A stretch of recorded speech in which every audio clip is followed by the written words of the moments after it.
The trial of the Federal High Court Judge, Justice Ademola, his wife, and a senior advocate, Joe Aji, continued today with a witness who alleged assassination attempts testifying against the judge. Mr. Pt.2, a former director of Pension Fund at the Office of the Head of Service, who is standing trial before Justice Ademola at the Federal High Court, however, contradicted his earlier submission against the judge during cross-examination. Our correspondent, Amaka Okafor, has more. The trial of Justice Ademola and two others continued after a 24-hour adjournment. The prosecution witness, Mr. Pt.2, who is standing trial before the Federal High Court on the 4.1 billion naira pension fund, testified against the federal judge. Under cross-examination, Pt.2 alleged that Justice Ademola confiscated his properties without due recourse to law, and that the said order of court was not made in the open chambers. When asked whether he later received the court order, Pt.2 said all efforts by his lawyers to get the order met a brick wall. He claimed that Justice Ademola demanded 25 million naira bribe from him to get bail. But under cross-examination, he said his wife told him that one Mr. Kingsley O, who demanded the bribe, said the money should be paid in a commercial bank on behalf of the judge, but he cannot identify the said person. The witness also alleged that Justice Ademola refused to grant him bail until he approached the appellate court, which granted him bail. But under cross-examination, counsel to the defendant, Onyechi Ibazu, told him to read excerpts of the appeal court ruling concerning his bail. Pt.2 quoted the appeal court saying that he was unable to fulfill the bail conditions at the lower court, and immediately he raised his voice in protest against what he had read, dramatically echoing, "It is not correct." His actions caused laughter in the courtroom. It came out of the trial that they invited him on subpoena and asked him to make a statement. He never complained. We are focused on the case and trying to make sure that they have no evidence to present. And so far, they have nothing. He testified to that fact, that his property was expropriated, and that is very novel indeed.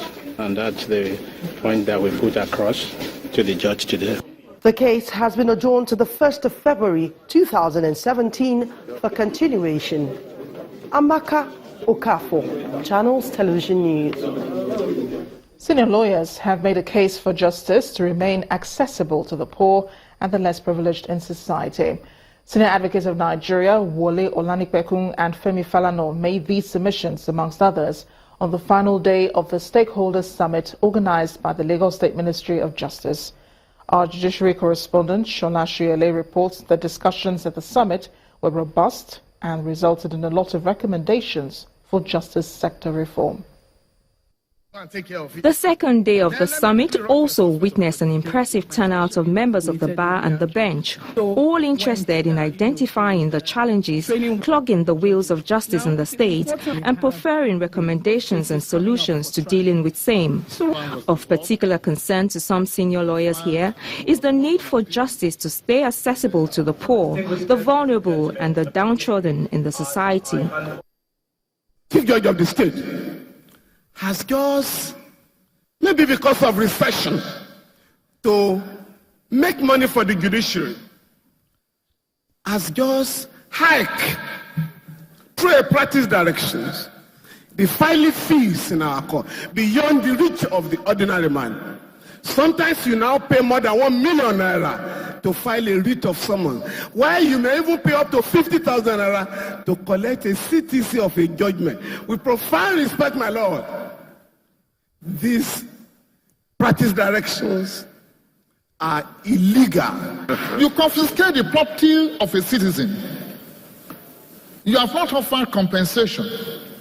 That citizen has been going cap in hand, appealing to you on his knees or her knees, pleading and asking you compensation. I don't want to sue the government. Do you know what? A good number of Nigerians don't want to sue the government because they rightly or wrongly believe that they will not win. The prison system is another area where the lawyers want urgent reforms. We are breeding criminals in Lagos State. Those we send to prisons, land criminality in prison, so they come out to unleash violence and all. Please, let us do something about our prisons. Lagos State, I beg you, abolish the death penalty, because it's 1999. No governor in Lagos has ever signed a death warrant. So why are we keeping it in our law? The Attorney General of Lagos has promised to consider all these suggestions and recommendations to ensure that there are tangible outcomes to move forward the administration of justice in the state. Shola Sheyeli, Channels Television News. Let me hand you over now to my colleague Gloria Umezoke in Abuja, who has more on the news at 10. Hi, Gloria. Thank you, Marachi. The network of people living with HIV/AIDS in Nigeria are calling for the establishment of a national trust fund to finance the national HIV/AIDS response. The group made the call at a meeting of the National Council on AIDS in Abuja to discuss sustainable financing options for HIV/AIDS in Nigeria. According to them, the current financing mechanism, with donor partners contributing over 70% of the national funding for HIV/AIDS, is not sustainable. According to the 2008 report of the United Nations Programme on HIV/AIDS, 3.1% of people between the ages of 15 and 49 were living with HIV/AIDS as at 2007. That prevalence rate led to the formation of the National Council on AIDS in 2007 to mobilize states' resources against the ravaging effects of the HIV pandemic. 10 years after, members of the National Council on AIDS at this meeting say the current funding mechanism, with government contributing less than 30% of total funding, is no longer sustainable. The current HIV funding in Nigeria is not sustainable. It is driven primarily by international donors. We need to take our destiny in our hands. The national coordinator of the network of people living with HIV/AIDS appeals to the council to consider a national trust fund for HIV/AIDS intervention. One way forward for us to hone our destiny and take charge is for us to be able to have a national AIDS trust fund that can be able to take charge of domestic resources. We need not wait for statutory allocation every year. However, a member of the House Committee on AIDS, Tuberculosis and Malaria called for transparency in the administration of funds and drugs for people living with HIV/AIDS. Sometimes people go to the clinics, they cannot access these drugs. But then you can pay money from outside and you get these drugs. That is corruption. So in as much as we are looking at system strengthening at this level, we must also make sure that we get to the end users and make sure that these drugs are getting to them, especially because the finance is not going to be there as it used to be. There are currently about 3.4 million people living with HIV/AIDS in Nigeria, with an annual death rate of 180,000. Experts say the situation could get worse if a sustainable financing option is not devised in the face of dwindling donor funding. But joining me to take further look at the subject is the National Secretary Network of People Living with HIV/AIDS, Dr. Victor Omoshini. Well, thank you for joining us on the News at 10. Thank you very much, Gloria. I'm the National Coordinator for NEPWAN. So now both the National Council for AIDS and the Network of People Living with HIV/AIDS, are advocating a new funding mechanism for HIV/AIDS programs in the country. What exactly is wrong with the financing system? Sure. For the past 30 years that we've had the epidemic in the country, we've been depending on international donors to come to our aid. And currently, we have over 70% of the resources coming from international communities. Nigeria is blessed. We have the capacity to be able to mobilize domestic resources ourselves. And if you look at, for the past, since 2001, when we had Abuja Declaration, the head of states in Africa came together to say 15% of total national budgets should be allocated to health. In Nigeria, we've never had up to 10% of our national budget allocated to health. In the last 2016, we had 4.2%, which is very, very insignificant compared to the burden that we had in the country. So what proportion of that will be allocated for HIV?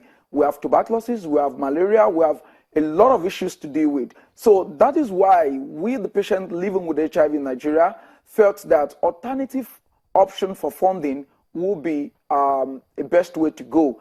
And but really, what is the current prevalence rate? 3%. 3%. So how easy is it for people living with HIV/AIDS to access, their drugs? Yeah, of course. With the support of international communities, the Global Fund, the PEPFAR, and other support, we are assessing treatment. And of course, in Abia State and Taraba State, the federal government has taken ownership of providing antiretroviral therapy for 50,000 people living with HIV in the two states. That is not enough, and we want such initiative to be scaled up so that Nigerian government can take over the intervention of ensuring that people living with HIV who are Nigerians are accessing treatment with Nigerian support. In the past, the challenge of stigmatization was very strong. As a matter of fact, a lot of people say that could kill faster than the virus itself. Of course, yes. Is that still the situation? Yes, we still have that as a situation. It's like a second epidemic on its own. However, you can get antiretroviral therapy to manage HIV, but when you are stigmatized, it becomes so big that you can't be able to get a therapy that can be able to surpass that. So we feel that people living with HIV in Nigeria need to come out to be able to disclose at least to a family member so they can be able to get a level of support. However, in the country, we've been able to get the Anti-Discrimination Act. I may have to cut it here at this point. Thank you very much, Dr. Victor Omosheni, for coming on the News at 10. Thank you. When the News at 10 returns, Fitch Ratings downgrades economic outlook for Lagos from stable to negative, 5 weeks after lowering Nigeria's 2017 ratings. Well, that's some business news. Please join us again.